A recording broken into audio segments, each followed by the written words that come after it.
예, 기름값 그 변동 요인 세 번째는요. 수요 공급의 법칙이죠. 이건 뭐 당연한 거죠. 예, 수요 공급의 법칙에 의해서 뭐 기름의 수요가 갑자기 늘었어. 기름을 많이 써. 그럼 기름값은 당연히 올라가고 기름의 수요가 떨어져. 기름을 잘 안 써 사람들이. 그럼 당연히 유가 빠지고 공급이 늘면 유가 떨어지고 공급이 줄면 유가 올라가고 그럼 당연한 거잖아. 자, 그래서 좀 부연 설명하면 자, 기름의 수요가 늘었다. 예를 들면 겨울철 올해 예를 들어 드리는 거야. 이해하기 쉬우시라고. 올 겨울에 북반구에 한파가 몰아쳐. 한파. 엄청 추워. 그럼 뭐야? 난방 수요가 늘어날 거 아니야. 아, 추워 대지게 생겼는데 물론 뭐 요즘 가정용 보일러의 대부분은 뭐 우리 집도 그렇지만 그 가스 보일러, 그죠? 가스를 많이 쓰긴 하지만 하여튼 기름 쓰는 사람도 있을 거 아니야. 그래서 그 겨울철에 북반구에 막 한파가 몰아쳐가지고 그때 난방 수요가 갑자기 늘어나. 추우니까 기름, 그 보일러 떼려고, 기름 떼려고. 그럼 유가 올라간다는 거예요. 그리고 기름의 수요가 떨어져. 그럼 유가 빠진다고 그러는데, 아, 대표적인 게 지금 중국이죠, 중국. 저놈의 중국. 정말. 기름값이 빠지는 이유는요, 요즘 기름값 계속 떨어지잖아. 몇 가지 원인이 있는데, 그 중에 하나가 저 중국에서 기름에 대한 수요가 갑자기 줄어버렸죠. 왜? 중국이 지금 안 좋잖아. 그 7% 성장, 그 경제 성장률 7%, 그 목표 어떻게든 달성하려고 어떻게든, 길을 쓰고 있지 않습니까? 그래서 얼마 전에 위안화도 그 평가 절하시키고, 그죠? 그래서 우리나라 증시 작살 나버렸잖아. 왜? 수출 살리겠다고, 그죠? 중국 경기 둔화라는 표현 들어보셨죠? 네, 좀 유식하게 표현해서. 경기가 지금 별로 안 좋아. 제조업도 안 좋고 지금. 그래서 여러분 그 참고로 알아두세요. 전 세계적으로 기름뿐만이 아니라 그 모든 원자재를 가장 많이 쓰는 나라가 중국이에요. 네? 중국. 그래서 원자재 블랙홀이다 뭐 이런 말도 있잖아. 전 세계에 있는 원자재를 다 빨아들인다 그래갖고 원자재 블랙홀이다 이렇게 얘기하는데 중국이 지금 그렇습니다. 그래서 중국 그 지도부에서도 아마 밤에 잠이 안 올 거야. 예? 어떻게든 7% 성장률 그 목표치에 달성해야 되는데 지금 이대로 가면은 불가능할 것 같다. 그래서 생각도 못해서 이번에 위안화 평가 절하시켜버린 거죠. 그래서 이제 환율 정책을 쓴 거죠. 환율을 강제로 끌어올린 거죠. 예? 예. 위안화 그 통화 약세를 유지하려고. 그래야 수출이 잘 되니까. 처음에 통화 정책을 썼었죠. 원래 통화 정책. 그래서 원래 금리를 계속 내렸잖아. 그래도 안 되니까 재정 정책을 썼습니다. 적자 재정. 그래갖고 증시에다가 돈을 마구잡이로 막 퍼부었죠. 그래서 잠깐 반짝했었죠. 4,000포인트, 5,000포인트 막 가네. 그러다가 그 거품으로 떠받치고 있었던 게 그게 뭐 얼마나 유지가 되겠습니까? 그 거품 빠지고 나니까 작살났죠. 그래도 안 되니까 이번에 세 번째 환율 정책을 쓴 거예요. 근데 제가 보기에는 만약에 저것도 약발이 안 먹힌다 싶으면 네 번째 중국 정부가 어떻게 나올 거야? 저것도 안 되면 네 번째로 뭘 할까요? 제가 보기에는 구조조정이나 구조개혁 해갖고 아마 다 내다 팔 것 같아요, 왠지. 예. 뭐 아니면 말고. 하여튼 뭐 그렇고. 그래서 대표적인 게 중국이죠, 중국. 예? 예. 중국이 저 모양이 나니까 그래서 기름값도 더 저렇게 되는 거예요. 그 다음에 공급이 늘면은 뭐라고 했어요?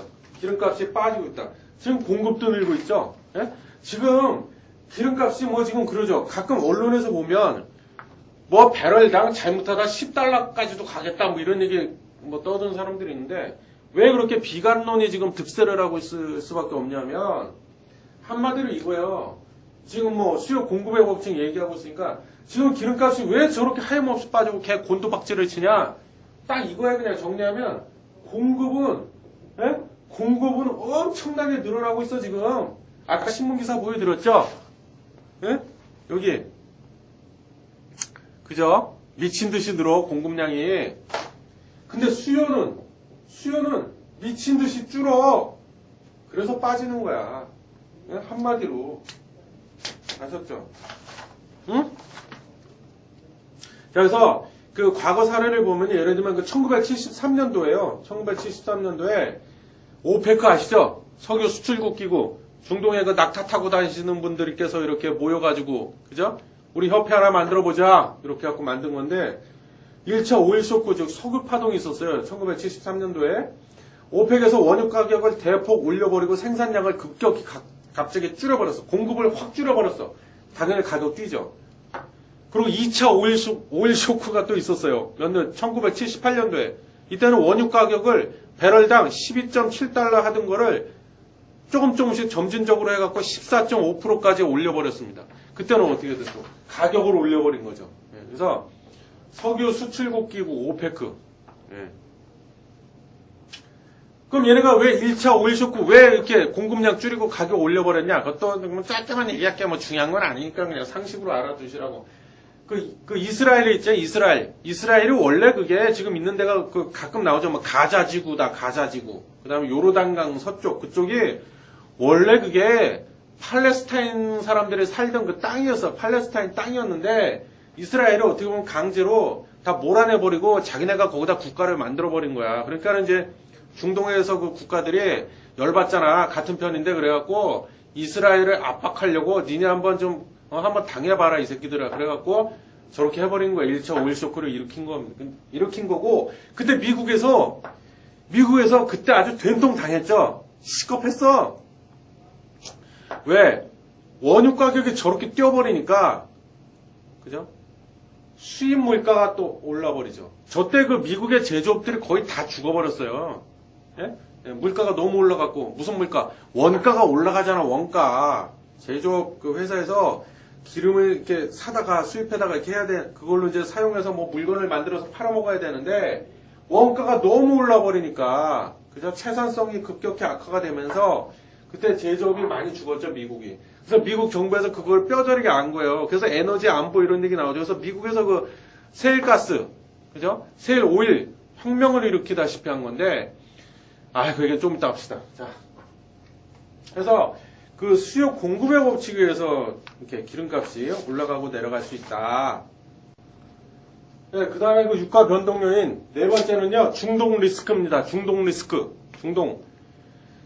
아무리 근데 지금 현재는 미국에서 그 세일가스, 세일 오일이 나왔기 때문에, 중동에서 그 차지하는, 뭐랄까, 그 전체, 그 세계적으로 봤을 때 그 전체 원유 그 공급하는 데 있어서 공급량을 놓고 봤을 때 차지하는 비중이 좀 많이 줄긴 줄을 거야. 이제 앞으로 점점 줄겠지요. 줄겠지만, 아직까진 그래도 뭐니 해도 중동이, 가장 많은 부분을 차지한다고 볼 수 있겠죠. 그래서, 중동 리스크가 터졌을 때 예를 들면 작년인가 재작년에 그랬었잖아요. 그 미국에서 오바마가 뭐 시리아를 공습을 하겠다. 결국 공습을 근데 안 했죠. 안 했는데 결국에는 그때 유가가 엄청나게 올랐었죠. 이렇게 되면 뭐 어떻게 돼요? 기름값은 오를까요? 내릴까요? 올라가죠 당연히. 왜? 원유 공급량에 차질이 생겨서 원유 공급이 줄어들겠구나 그런 생각이 드니까. 아까 수요 공급의 법칙에서 뭐라고 그랬어요? 그죠? 이해하시죠? 당연히 기름값이 그때 올라가죠.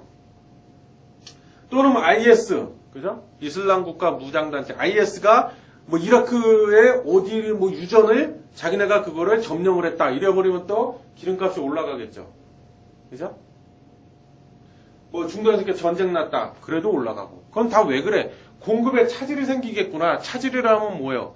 공급량이 줄어버리겠구나. 그러니까 기름값이 올라가는 거예요. 그래서 신문기사나 뭐 이렇게 뉴스 보시고요. 그런 게 막 이렇게 터졌다 그러시면 빨리 뭘 사야 돼. 근데 이미 늦을 수도 있는데 잽싸게 뭘 사야 돼. 정유주나 석유, 화학주를 잽싸게 사야죠. 예? 물론 그거 하나만 보고 사면 안 되지만 그렇다는 얘기예요. 그죠? 중동에서 뭐 전쟁 터졌다 그런 거. 그 다음에 다섯 번째. 그렉시트, 진투방에서 그렉시트 몇 회차죠? 기억이 안 나네. 거기서 제가 자세히 언급을 해드렸는데, 그렉시트 같은 경우에도, 물론 그렉시트가 일어나지 않았었죠. 근데 그렉시트가 일어날 수 있겠구나, 우려감이 올라갔을 때, 그죠? 기름값이 또 바뀐다는 거예요. 변한다는 거죠. 왜 그러냐? 자, 그렉시트가 뭐야? 그리스 얘기하는 거잖아요. 그리스는 어디에 속해 있는 나라예요? 유럽에 속해 있는 유럽 국가죠? 그 유럽에서는 뭘 써? 유로화를 쓰잖아. 그죠? 그럼 그렉시트가 불거지기 시작하고 막 이렇게 그죠? 부각이 돼. 야 그렉시트 진짜 일어나겠는데 이거? 그러면 어떻게 돼요? 유로화의 가치는 떨어지죠. 유로의 가치가 떨어져. 유로의 가치가 떨어지면 반대로 달러의 가치는 올라갑니다. 왜? 달러는 안전자산이라고 그랬잖아. 달러의 가치가 올라가면 달러로 표시되는 그죠? 원자재인 기름의 값은 내려간다. 그죠? 빠진다.